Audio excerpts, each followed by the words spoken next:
অখিল গগৈৰ লগত উঠা এখন ফটোৱে জ্ঞানশ্ৰী বৰাৰ জীৱনলৈ বিপদ মাতি আনিলে। হয়, জ্ঞানশ্ৰী বৰাৰ এটি মিচিকীয়া হাঁহিয়ে বৰ্তমান সময়ত বিপদ মাতি আনিছে জ্ঞানশ্ৰী বৰাৰ জীৱনলৈ।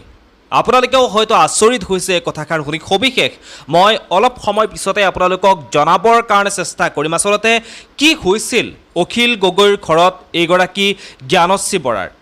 এই জ্ঞানশ্ৰী বৰাক হয়তো আপোনালোকে সকলোৱে চিনি পায়। নিজে কলেজৰ অধ্যাপিকা পদ ত্যাগ কৰি আহি তেওঁ ৰাজনীতিৰ পথাৰখনত খোজ দিছিল যদিও পৰাজয় বৰণ কৰিলে।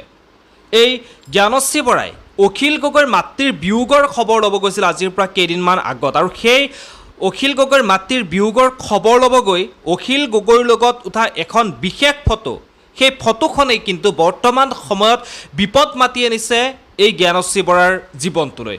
আচলতে কি আছে সেই ফটোখনত, এনেকুৱা কি ৰহস্য সোমাই আছে সেই ফটোখনো মই আপোনালোকক দেখুৱাম। এনেকুৱা কি ৰহস্য সোমাই আছে সেই ফটোখনত আপোনালোকে জানি আচৰিত হৈ পৰিব।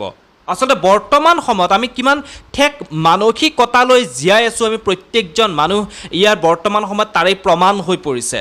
আচলতে এই জ্ঞানশ্ৰী বৰাই কেৱল অখিল গগৈৰ মাতৃ বিয়োগৰ সময়তে যে গৈ বৰ্তমান অখিল গগৈৰ খবৰ লৈছিল তেনেকুৱা নহয়।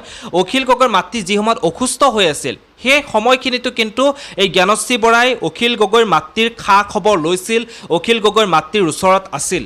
কিন্তু মানুহ জন্ম হ'লে যিহেতু এদিন নহয় এদিন যাবই লাগিব, নিয়তিৰ সেয়া নিয়ম। গতিকে অখিল গগৈৰ মাতৃৰ বিয়োগৰ পিছত যেতিয়া খবৰ ল'বলৈ গৈ তাৰ পিছৰ পৰিস্থিতি কিন্তু ভয়ংকৰ হৈ পৰিছে। যিহেতু অখিল গগৈৰ মাতৃৰ যথেষ্টখিনি বয়স হৈছিল, ৯৬ বছৰ বয়সত তেওঁৰ মৃত্যু হৈছে। অখিল গগৈৰ মাতৃ যিখিনি দেখিব লাগিছিল তেওঁৰ পুত্ৰৰ ফালৰ পৰা, তেওঁ সংসাৰৰ ফালৰ পৰা সকলোখিনি তেওঁ দেখিছে। পুত্ৰৰ সফলতা অখিল গগৈৰ মাতৃয়ে দেখা পাইছে, আৰু তাৰপিছত তেওঁ এই পৃথিৱী এৰি থৈ গুচি গ'ল। আচলতে যদিও এয়া দুখ লগা কথা, কোনো এজন আপোন মানুহ হেৰাই যায়, যদিও সেয়া আমাৰ দুখ লগা, কিন্তু সেয়া এটা নিয়তিৰ বিধান। আমি সকলোৱে মানিবলৈ বাধ্য হৈ পৰোঁ, আমি মানিবই লাগিব। আৰু সেই দুখ লৈ প্ৰত্যেকজন মানুহে কেতিয়াও কিন্তু সেই দুখতে ভাগি নাথাকে। স্মৃতিবোৰ সদায় মনত থাকি যায়, কিন্তু আমি এদিন সেই স্মৃতিবোৰ সোঁৱৰোঁ, দুদিন সেই স্মৃতিবোৰ সোঁৱৰোঁ, তাৰপিছত আমি নিজৰ কামবোৰ লৈ ব্যস্ত হৈ পৰোঁ।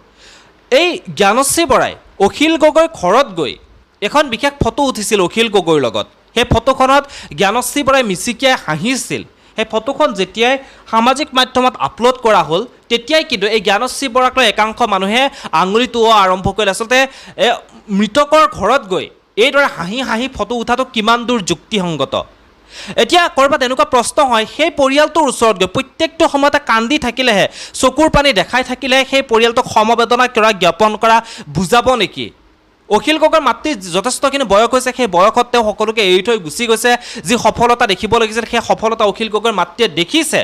তাকে এই কথাখিনিকে চিন্তা কৰি, অখিল গগৈৰ মাতৃৰ কথাই চিন্তা কৰি প্ৰত্যেকটো সময়তে অখিল গগৈ কান্দি থাকিব নেকি? নাথাকে। তেওঁ নিজৰ দৈনন্দিন কামবোৰ কৰি যাব, আৰু ভগৱানে সেই শক্তি আমাৰ প্ৰত্যেকজন মানুহকে দিছে যে এটা দুখ আমি বুকুত বান্ধি কেতিয়াও থাকিব নোৱাৰোঁ। আমি নিজৰ দৈনন্দিন কামবোৰ কৰি যাম, সেই দুখটো এদিন থাকিব, দুদিন থাকিব, এটা সময়ত সেয়া কেৱল স্মৃতি হৈহে থাকিব, আমাৰ মনতহে পৰিব, কিন্তু সেই দুখটো আমি কেতিয়াও বুকুত লৈ নাথাকোঁ। গতিকে এই ফটোখনে বৰ্তমান জ্ঞানশ্ৰী বৰাৰ জীৱনলৈ বিপদ মাতি আনিছে। জ্ঞানশ্ৰী বৰাক একাংশ সামাজিক মাধ্যমৰ একাংশ বুদ্ধিজীৱী আছে নহয়, সেই বুদ্ধিজীৱীখিনিয়ে জ্ঞানশ্ৰী বৰাক ঠাট্টা মস্কৰা কৰা আৰম্ভ কৰিছে অখিল গগৈৰ ঘৰত গৈ উঠা সেই ফটোখনক লৈ।